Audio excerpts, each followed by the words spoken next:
অনেকের ভাষ্য মতে বৃষ্টির সাথে নাকি খিচুড়ির একটা সম্পর্ক আছে। তো এই সম্পর্কটা অনেকে মানে বৃষ্টি হলে খিচুড়ি খেতেই হবে, তাদের একটা বাধ্যকতা আছেই। বৃষ্টি হলে খিচুড়ির ধুম লেগে যায় ঘরে ঘরে। তবে আমার কাছে খিচুড়িটা সারা বছরই ভালো লাগে, যখন মন চায় তখনই রান্না করি। এই যে দেখেন, গরম শীত বৃষ্টি কোনো কিছুই মানি না, যখনই মন চায় তখনই খিচুড়ি রান্না শুরু করে দিই। আসসালামু আলাইকুম, কেমন আছেন আমার ভাই বোনেরা? আলহামদুলিল্লাহ, বৃষ্টির দিনে আমরা সবাই ভালো আছি। এখন যেহেতু বৈশাখ মাস, হঠাৎ হঠাৎ সংকেত ছাড়াই বৃষ্টি নেমে পড়ে, দেখা গেছে রোদের মধ্যেও বৃষ্টি হয়।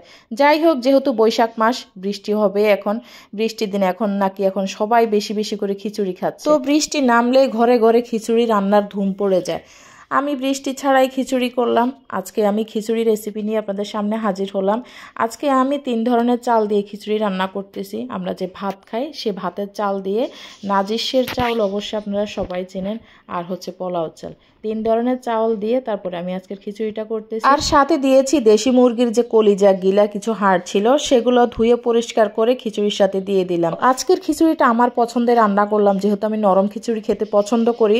ঝরঝরা খিচুড়ি আমার তেমন একটা ভালো লাগে না। আমার হাজব্যান্ডের পছন্দ, সে ভুনা খিচুড়ি খুবই পছন্দ করে, সাথে যদি গরুর মাংস ভুনা থাকে। তো সবসময় তাদের জন্য তো করি, নিজের জন্য করা হয় না। আজকে আমি আমার পছন্দের রান্নাই করলাম। এত মজা হয়েছে, খুব তৃপ্তি করে খেলাম। সাথে ভর্তা রেখেছিলাম। আর এখানে যেহেতু আলাদা মাংস আর ভুনা করার প্রয়োজন হয় না, এখানে আমি মাংস দিয়েছি, সেজন্য আর মাংস রান্না করি নাই। ভর্তা আইটেম ছিল, ডিম ভাজা ছিল। আর কি লাগে, খিচুড়ির সাথে যদি ডিম ভাজা, বেগুন ভাজা, ভর্তা থাকে আর কোনো কিছুরই প্রয়োজন হয় না।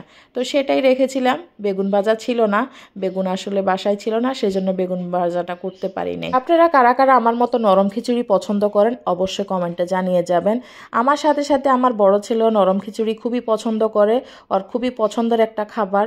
যেদিন দেখা গেছে নরম খিচুড়ি রান্না করি, অনেক খুশি হয়। ওর আসলে আমার সাথে অনেক মিল। আমি অনেক খাবার যেগুলা পছন্দ করি না সেগুলো ও পছন্দ করে না, আবার অনেক খাবার আমি পছন্দ করি সেগুলো আমার ছেলে পছন্দ করে। মা ছেলের মধ্যে অনেক মিল। আর ছোট যে 2 ছেলে আছে তাদের সাথে তার বাবার খাবারের অনেক মিল আছে। যাই হোক, আল্লাহ হয়তো মিলেমিশে আমাদেরকে ভাগ করে দিল বাচ্চাদের সাথে চয়েসগুলা। কারণ খিচুড়িতে আসলে বিভিন্ন ধরনের ডাল দিলে আরো বেশি ভালো লাগে। তো আমি মসুর ডাল দিয়েছিলাম। আমার কাছে আসলে অন্য ডাল বলতে খেসারির ডাল ছিল, আর অন্য কোনো ডাল ছিল না। তো মসুর ডাল দিয়ে আমাদের বাসায় খিচুড়িটা বেশি খাওয়া হয়, ওইটাই বেশি ভালো লাগে। আপনারা অনেকে আছেন দেখা গেছে বিভিন্ন ধরনের ডাল দিয়ে নরম খিচুড়ি বা হচ্ছে ভুনা খিচুড়ি করে, সেটাও ভালো লাগে। আর মুগ ডাল আমি খেতে পারি না, সেজন্য মুগ ডালের খিচুড়ি আমি খাই না। মুগ ডাল বাসায় কিনিও না তেমন একটা।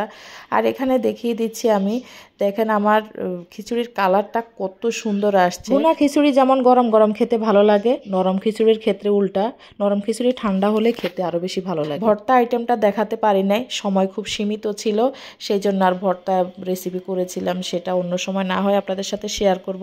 দেখেন আমার খিচুড়ির ফাইনাল লুক কেমন হয়েছে। চাইলে আপনারা ঘি দিতে পারেন।